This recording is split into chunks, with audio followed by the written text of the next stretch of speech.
Este podcast es presentado por la revista de rock R&R. Sin concesiones, sin censura, verdadero periodismo de rock. Este podcast fue transmitido el 2 de octubre de 2006. Vamos directo al grano. Sin betornillos. ¿Qué pasó, Layo? Sin viajes por el infinito universo del podcast. Sin manifestaciones de fanáticos manipulados por grandes monopolios televisivos. Por un rico ganador estamos. Claro. Sin apocalípticas destrucciones de podcasts. Sin resurrecciones. Sin mandamientos. Sin argentinas y sin canciones de Soda Stereo, Sandro. Vamos a hablar de un tema muy oscuro. ¿Están listos? Vamos a hablar de la corrupta Iglesia Católica. No queremos herir susceptibilidades, no queremos ofender a ningún creyente sensible, no pretendo cuestionar su fe y los aspectos espirituales del cristianismo. El problema no es Dios, el problema no es el jefe, el problema es la gente que nos quiere hacer creer que trabaja para él. Todos sabemos que hay muchos sacerdotes corruptos, y cada vez que alguien pretende denunciarlos públicamente, a través de un medio, es castigado por los censores más cerrados. ¿Y cuál es el tema que más le preocupa a los grupos de poder que protegen los intereses y la imagen de la Iglesia Católica? Los padres pedófilos. ¿Cómo? Así es, los padres que violan niños. Vamos a llamarlos como se debe. Curas que abusan sexualmente de menores de edad y que generalmente son protegidos por la corrupta institución.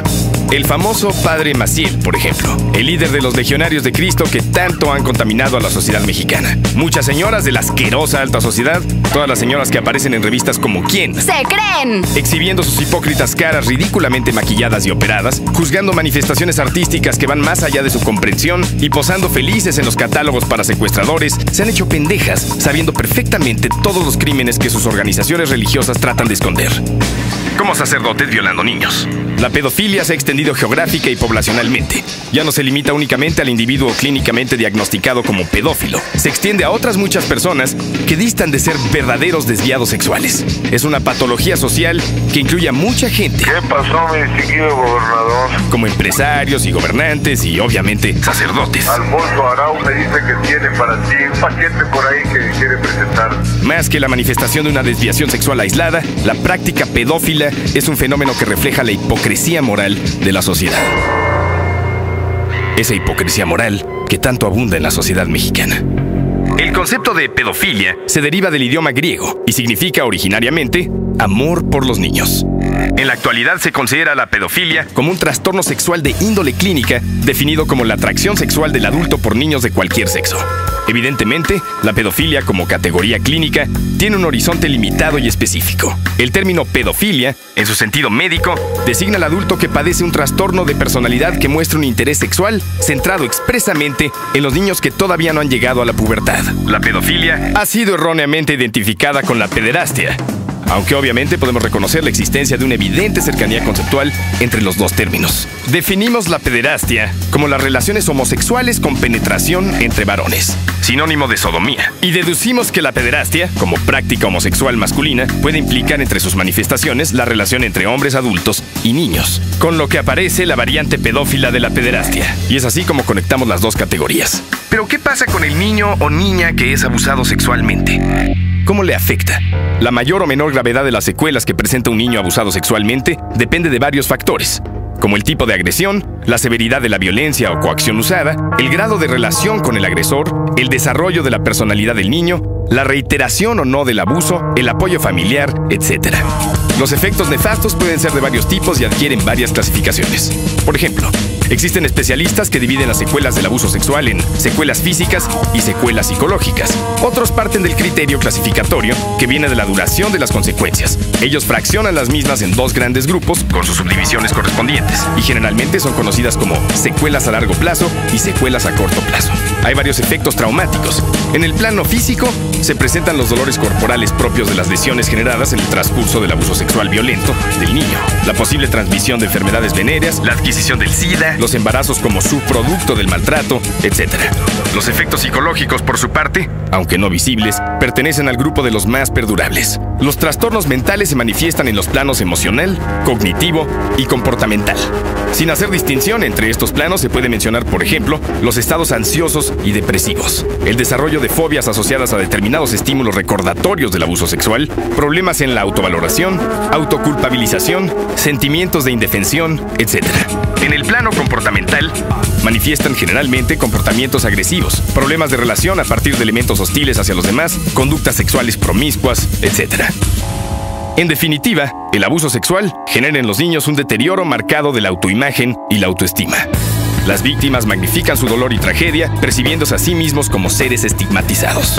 No es ningún secreto que la acción abusiva sexual compromete gravemente el desarrollo de los niños y los limita para que disfruten de sus derechos como seres humanos. El comportamiento pedófilo siempre implicará en sí mismo la existencia de un abuso sexual, un acto sexual directo o indirecto sobre el niño, acción que tienda a estimular y satisfacer sexualmente al adulto. El abanico de comportamientos sexuales abusadores se extiende desde las caricias o manoseos hasta la penetración bucal, vaginal o anal. El abuso sexual contempla otras variantes como las prácticas pornográficas, caracterizadas por fotografías y filmaciones en solitario o con interacciones sexuales entre infantes. Yo te traigo al que filma más películas. Aunque no impliquen un contacto físico con el adulto abusador. Los sacerdotes violadores tienen mucha imaginación y pueden hacer lo que sea. ¿Y las monjas? Por ejemplo, las monjas mexicanas, hartas de los constantes atropellos a sus derechos humanos, que van desde ser utilizadas como simples sirvientas hasta sufrir violaciones sexuales de sus superiores religiosos, las monjas mexicanas empiezan a integrarse a un gran movimiento internacional de protesta, que no solo pide castigo para los sacerdotes violadores, sino también exige que dentro de la iglesia las mujeres tengan iguales derechos que los hombres, a través de sus organizaciones mundiales como la Federación Internacional de Monjas o la Coalición de Monjas Americanas. Las religiosas ya organizan sus propios encuentros internacionales para exponer sus demandas al Vaticano. Alto a los abusos sexuales en su contra, crear un ombudsman religioso, celibato opcional, ejercer sus preferencias lésbicas, ser sacerdotisas y obispas, etc. Esta rebelión de las monjas ya provoca choques con el Vaticano, como el que pasó en junio del 2002, cuando 7 monjas fueron ordenadas sacerdotisas por el arzobispo argentino Rómulo Bracci. El Vaticano inmediatamente desconoció la ordenación y las excomulgó. Existe un dicho que dice: México, tan lejos de Dios y tan cerca de los Estados Unidos. Pero creo que podría tener una variante: México, tan lejos de Dios y tan cerca de los legionarios de Cristo. Es una orden cuyo fundador proviene de México, está acusada tanto en Estados Unidos como en México, su país de origen, de casos de pederastia. Hablar de los legionarios de Cristo nos lleva a pensar en uno de los peores violadores de la historia reciente de la humanidad: Marcial Maciel, acusado de abusar sexualmente de varios de sus miembros y de su gusto de los novicios aún no consagrados, que lo masturbaban para ayudarle a aliviar intensos dolores derivados de lo que él denominaba una enfermedad. La explicación de sus defensores es que era para extraer muestras de su semen para análisis clínicos. ¿Qué? Ahora nos van a decir que Marcial Maciel donaba semen para sacar una lana para los pobres. Hay muchos testimonios de hombres mayores que actualmente son profesionales prestigiosos que habían decidido denunciar y hacer públicos los abusos sexuales que sufrieron. Por ejemplo, una víctima llamada Juan Baca, quien fue sometido a abusos por primera vez cuando tenía 11 años, le dijo a ABC News lo siguiente: y el padre Maciel me dijo: tú no sabes cómo hacerlo, déjame mostrarte. Y él cogió mi pene y comenzó a masturbarme. Yo estaba en un shock.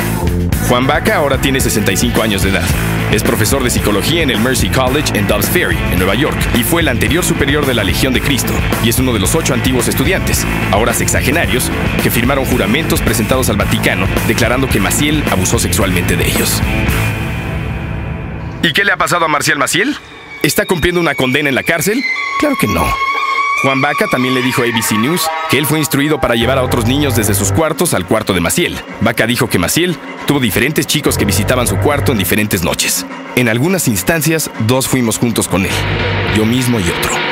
El caso de Marcial Maciel ha sido desde hace muchos años silenciado y censurado por los grandes medios mexicanos. Le sitúan con un fuerte poder en Estados Unidos, tienen sociedades mercantiles fantasma en Panamá y en otros países, y en Europa han desembarcado a través de España, pero están empezando a introducirse en países próximos. ¿Ustedes creen que en los grandes medios no hay gente muy poderosa relacionada con la pedofilia? ¿Ustedes creen que solo Kamel Nasif, el gober precioso y un par de loquitos más están relacionados con la pedofilia? ¿Creen que no hay mucha gente relacionada con el tráfico de esclavos sexuales menores de edad? Es un tema incómodo. Sería preferible no hablar de eso e ignorarlo para evitar mal viajes innecesarios. Pero no podemos permitir que la gente que sea acusada de pedofilia no sea castigada severamente. No podemos permitir el nivel de hipocresía al que se ha llegado. No deberíamos ignorar estos temas. No deberíamos permitir que instituciones como la oscura Iglesia Católica se salga con la suya en este tipo de situaciones. Bueno, este podcast fue simplemente una opinión. No sé ustedes qué piensen. Este podcast fue presentado por la Revista de Rock. R&R. Rockandroll.com.mx.